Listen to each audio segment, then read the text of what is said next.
বিসমিল্লাহির রহমানির রহিম। প্রিয় সহকর্মীবৃন্দ, আসসালামু আলাইকুম। আজ দীর্ঘ 6 বৎসর পর আপনারা আবার একসাথে ফ্যাসিস্ট মুক্ত বাংলাদেশে একত্রিত হতে পেরেছেন।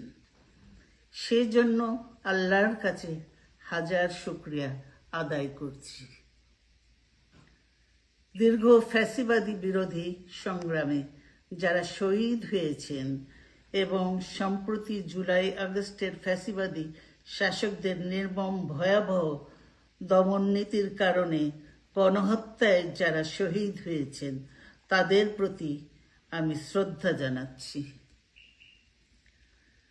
যারা আহত হয়েছেন তাদের প্রতি জানাচ্ছি আন্তরিক সমবেদনা। আমি চিকিৎসার কারণে যুক্তরাজ্যে অবস্থান করলেও আমি সব সময় আপনাদের পাশেই আছি। দীর্ঘ 15 বছর গণতন্ত্রের জন্য, আমার মুক্তির জন্য আপনারা যে নিরন্তর সংগ্রাম করেছেন এবং আমাদের অসংখ্য সহকর্মী প্রাণ দিয়েছেন, জুলুম নির্যাতনের শিকার হয়েছেন এবং প্রায় 1.25 লক্ষ মিথ্যা মামলায় জর্জরিত হয়েছে, এখন আদালতের বারান্দায় ন্যায় বিচারের জন্য ঘুরে বেড়াচ্ছেন। আপনাদের এ ত্যাগ শুধু দল নয়, জাতি চিরকাল স্মরণ রাখবে। দেশ আজ এক সংকটময় সময় অতিক্রম করছে। আপনাদের এবং ছাত্রদের সমন্বিত আন্দোলনের ফলে ফ্যাসিস্ট শাসকেরা বিদায় নিয়েছে।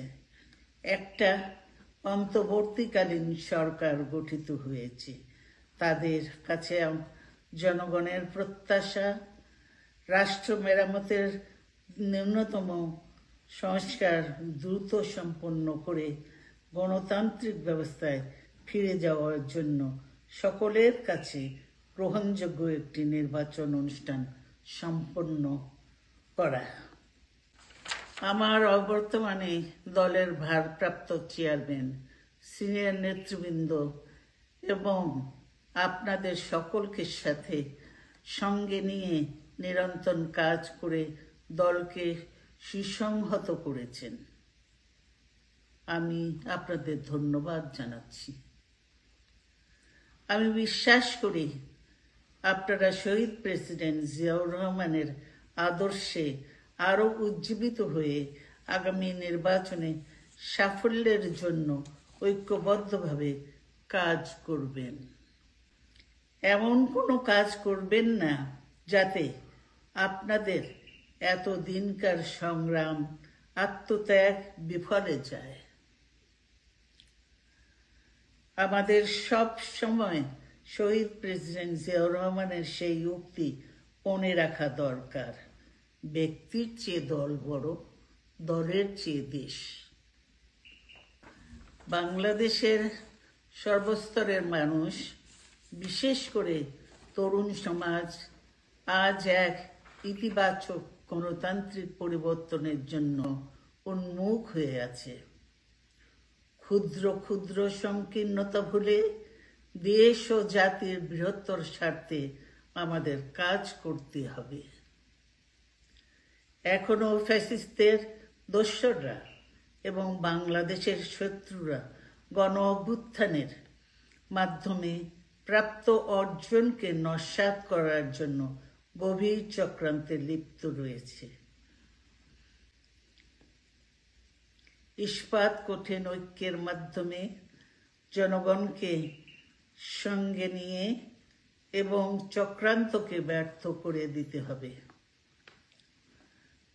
গণতান্ত্রিক বাংলাদেশ বিনির্মাণের জন্য আমাদের সকলকে একযোগে কাজ করতে হবে।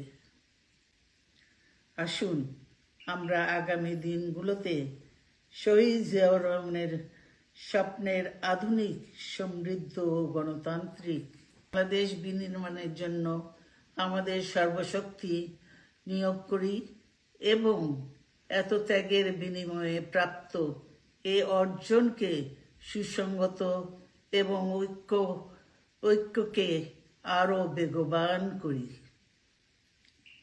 আমি যুক্তরাজ্য থেকে অসুস্থ অবস্থায় আপনাদের আহ্বান জানাতে চাই, আসুন জনগণকে সম্পৃক্ত করে বাংলাদেশ জাতীয়তাবাদী দলকে পূর্বের ন্যায় আন্দোলন, সংগ্রাম ও রাষ্ট্র পরিচালনায় নেতৃত্ব প্রদানে আরো ঐক্যবদ্ধ এবং সুসংগতভাবে গড়ে তুলি। আপনাদের মাধ্যমে ছাত্র, যুবক সহ দেশবাসীর কাছে আহ্বান রাখতে চাই, আসুন প্রতিহিংসা, প্রতিশোধ নয়, পারস্পরিক ভালোবাসা ও ভ্রাতৃত্বের মাধ্যমে আমরা সকলে মিলে আমাদের প্রিয় মাতৃভূমিকে, বাংলাদেশকে সত্যিকার অর্থেই একটি বাসযোগ্য, উন্নত ও গণতান্ত্রিক রাষ্ট্রে পরিণত করি। আল্লাহ হাফেজ। বাংলাদেশ জিন্দাবাদ।